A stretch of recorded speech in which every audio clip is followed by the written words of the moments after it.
Hey everyone, and welcome back to a BlizzCon speculation themed edition of the Warcraft News. And what a week it's been. If you would like to win a virtual ticket, then check out our giveaway, which is linked down below. There's only a few days left in that. Then also, it's the last 4 days of our rather chunky Patreon Master Tier for this month. You'll get the Priest Pack, a bookmark, and the gorgeous remaster of our first ever print. Our patrons are the backbone of what we do here, and in just over 10 days, our second editor will be aboard. He brings nearly a decade of editing experience and from a big proper firm. So I can't be more excited for what he's going to bring to our team. So thank you to them for helping all that happen, and let's get into the news. First, super quick thing. So Ian tweeted that they agree with feedback on the corruption system regarding tiers having variable corruption levels, and he's confirmed that they will in the future be fixed corruption levels. This is a big win for both players and devs, and it's a clear example of the PTR process working as it should, so that's excellent news. Then also in our Whispers of Il'gynoth video, when I said masters with a plural possessive apostrophe, I did actually mean that. The edit was a mistake that I made and did not catch, and once a new editor joins, he's going to be implementing a pretty darn cool double approval process going forward. So there's that, and let's get into BlizzCon. Okay, BlizzCon 19 is set to be a massive one. 2018 was clearly a disaster with them misjudging Diablo Immortal, and more than likely just, having actually had to have pulled a planned announcement or two. I mean, it would just be wild for them to have thought that Immortal could have held the con. We also need to take in a little bit of context, as 800 employees were let go across the non-core development related departments of Blizzard. Now that layoff came along with an initiative to hire on more core development roles. Now the Activision Blizzard wide goal is just to ship more product, with there being leaks suggesting that Activision have got 10 projects on the go, 3 of which are Call of Duty, and that means we can assume that the Blizzard Entertainment side of that business are similarly busy. Earlier this year, 2 of my sources mentioned a shooter project that was taking dev time away from Overwatch 2, and that Overwatch 2's development actually left Overwatch itself a little bit starved. Well, a few months after that, we then saw a Kotaku report of a StarCraft shooter being cancelled. That was actually along with a few mobile games being cancelled, and that's all in the name of them focusing on their core product. Now, we believe that Diablo 4 was at one point supposed to be the core of BlizzCon 2018, and that Overwatch 2 was well into development by that time. Now, with the StarCraft shooter being cancelled to put developers back onto Overwatch 2, that means that it's far more likely we'll see that this year. Then as for Diablo 4, well, that's been in development for 3 years now. That is since the mid-2016 cancellation of Diablo 3 Hades, which was its first incarnation that was worked on for 2 years following the cancellation of Diablo 3 Expansion 2. And this pretty much all means that the stars are aligning for an insanely busy BlizzCon. So, with all of this context in mind, let's get into the schedule. So, we're starting off with the opening ceremony as per usual. Then we've got 4 back-to-back coming soon panels. There are then 2 more coming soon panels on Saturday, and I think this is massive. I think that the 4 day 1 coming soon panels are basically, that's just confirming that Blizzard will have 4 major announcements this BlizzCon. See, if Hearthstone is having a new expansion, then that would just be covered in the Hearthstone update panel, which is already announced. Same goes for, say, new Heroes of the Storm maps or StarCraft 2 updates. And when you look at the schedule, you see that Hearthstone and Heroes have their update panels on day 1. World of Warcraft and Overwatch do actually have their update panels on day 2, so that's after the initial burst of 4 coming soon panels. Now, you may think that this means that the coming soon panels can't cover WoW or Overwatch, and that's just not the case. In 2017, when Blizzard had Battle for Azeroth be unveiled, they actually did a full preview panel on day 1, and then later on they did a deep dive systems panel on day 2. So something very similar could happen there for Overwatch. So their day 2 update panels are very likely to expand on what's going to be covered in their coming soon panels. It's also quite possible that the 2 coming soon panels on day 2 are there to expand on the day 1 major announcement. So let's just talk about those day 1 major announcements. Now, one of them is almost certainly Diablo 4's announcement. That just makes complete sense. Now, we know that Blizzard no longer wish to announce games too early. They feel like they did that with StarCraft 2 and Diablo 3, and that kind of bit them in the ass a little bit. And then, of course, Titan was talked about far too early. Now, that being said, Blizzard also just do want to get more products out there, and Diablo 4 Fenris is their longest in development current project. Well, at least that we know about. So a 2020 release date and an in-depth BlizzCon would not be all that unexpected. So I believe we're going to get a big reveal during the opening ceremony. I think that'll be followed up by a developer panel that goes into more depth than day one. Then I think one of the day 2 coming soon panels will probably be even more depth on Diablo 4. Now, more specifically, I think that will be a general game overview for day 1 and then maybe a class deep dive in day 2, because of course Diablo classes are pretty darn major. Now, there also had been rumblings of a Diablo 2 remaster, and if that's the case, that could be on day 2. After all, I think the Classic Games team, they're going to need something to do after Warcraft 3 Reforged. Now, Overwatch 2, that is likely to have a release date after Diablo 4, at least in my view, so I would expect Blizzard to have that be one of its coming soon panels, and then to cover both it and the live version of Overwatch during the day 2 What's Next panel. It actually may even be possible that one of the day 2 coming soon panels could be Overwatch 2, and if that was the case, then I actually imagine it would be more just going deeper on the PvE aspects of Overwatch 2, because that really is the new big thing there. Now, as for World of Warcraft, well,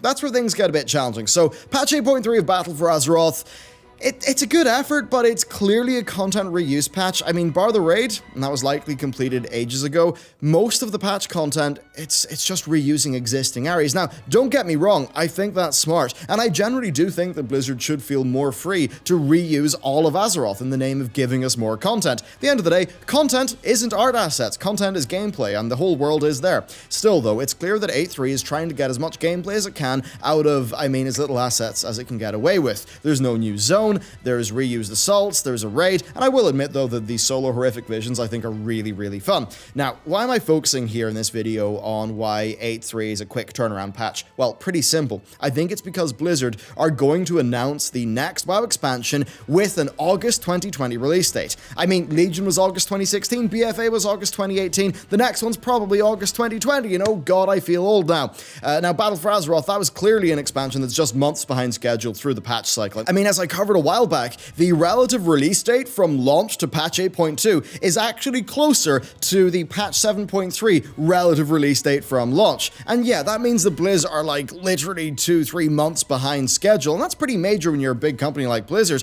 and that's likely because they realized the BFA needed triage. I mean, 8.1 was clearly ready to go far earlier content-wise, but they needed to make changes like to take player feedback into account. So I believe that 8.3 is basically a big dev time saving exercise that still actually lets BFA have its final patch, but does not delay the next expansion. Now, if this is the case, and I actually think it likely is, then BFA may have the shortest post-expansion content drought ever. And if so, then I actually think, yeah, congratulations, dev team. If that actually happens, you really did manage to thread the needle impressively.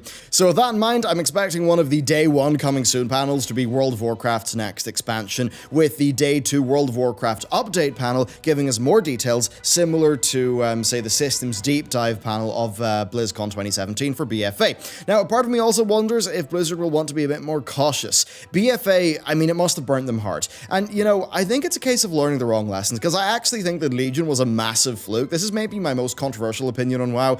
I think the design thinking that led to Legion is the same design thinking that led to BFA. Core classes, I mean, they're not all that different. It's just that over in Legion, they were powered up to hell with artifacts, which were just a massive design crutch, and the Legion gameplay that most people actually remember is once they had reached, or the one that they reached after months of grinding out legendaries and having choice there. I mean, Legion was still Giga Titan forging, it still had crazy RNG, it still had a big AP grind, there was a lot of catch-up mechanics, and there was classes that fundamentally have the same design language as the BFA ones, just that their tuning knobs were all turned up a little bit. So with that same thinking of Legion leading straight into a BFA-sized pit, I've got to imagine the Blizzard are actually going to be a bit more cautious and just be a bit more introspective. They've even like paved the way for the removal of Titan Forging with 8.3. I mean, it technically is gone, so if we then got an expansion reset, that would be prime time to shake those things up. So because of that, yeah, I'm expecting the follow-up panel to be just a bit different in tone to the BFA systems deep dive of 2017. I mean, that 2017 panel, it pretty much was just thinking like, hey, Legion's been great, hasn't it? But there have been a few annoying quibbles. We fixed those. And obviously that's not really how it panned out in terms of resultant gameplay feel for most of BFA. Now that being said, a bit of me does want to temper expectations. It is always possible that the Day 2 WoW update is just all we're going to get, that another one of those coming soon panels actually might be another new IP or something, and that the next expansion release date is not August 2020, and that this year's BlizzCon is just going to be 8.3 and 8.3.5. I mean, that would be really disappointing for Warcraft. I don't think it's likely, but I think it is something that could happen.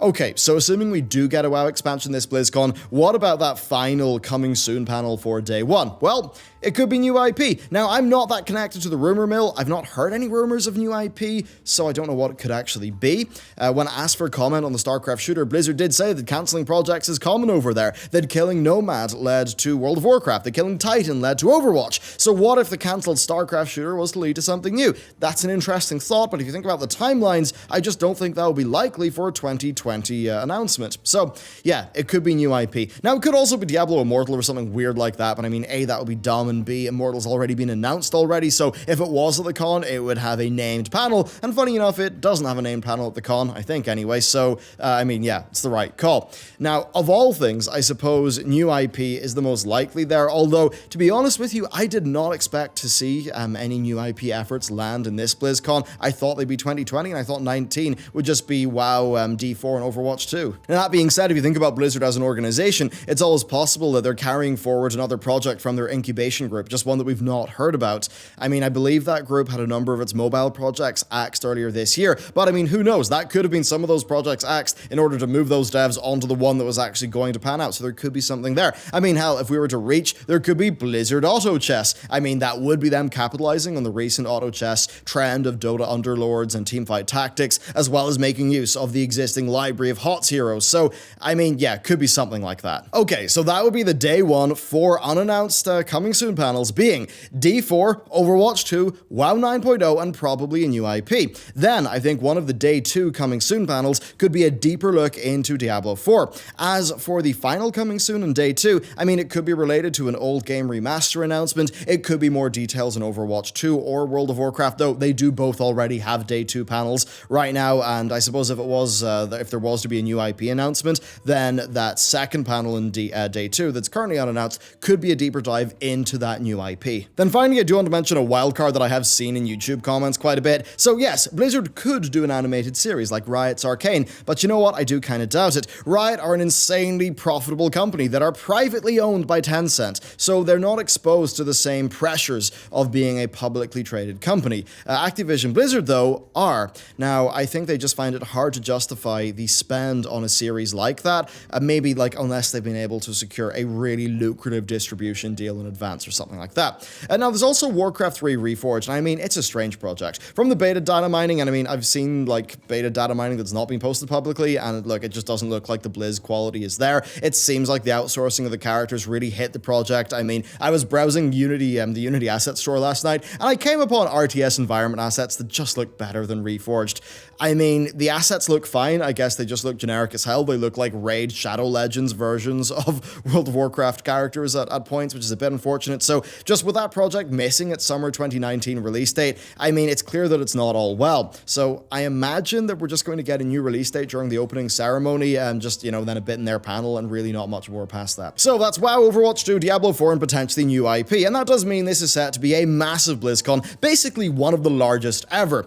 Now, if we were to bench the meta drama for a second there, I think it's clear that it's going to be a great weekend for people who enjoy Blizzard games. Now, as much as the HK situation with Blitzchung and all that does suck, and will now no doubt get like a few awkward moments during the con, I think it will be a good one for developers and players. And I mean, I think they're developers who, it should be noted, probably don't support their company's benching of their values. There was a public protest in Blizzard's campus, and I mean, just knowing what a lot of the Blizzard staff will think on a wide variety of social issues and how they are social issues that do clash with, you know, the sort of Chinese party line, I mean, yeah, I think it's not really that fair to be blaming, like, Blizzard developers for this stuff that's going on. And I mean, yeah, I do hope that the devs don't get an overly hard time because, frankly, they had nothing to do with any of that stuff. But anyway, there you go. That is the WoW news. Of course, a very BlizzCon-themed episode. I'd love to know, though, like, what do you think is going to happen there? What are you expecting? What do you think that big new IP could actually be?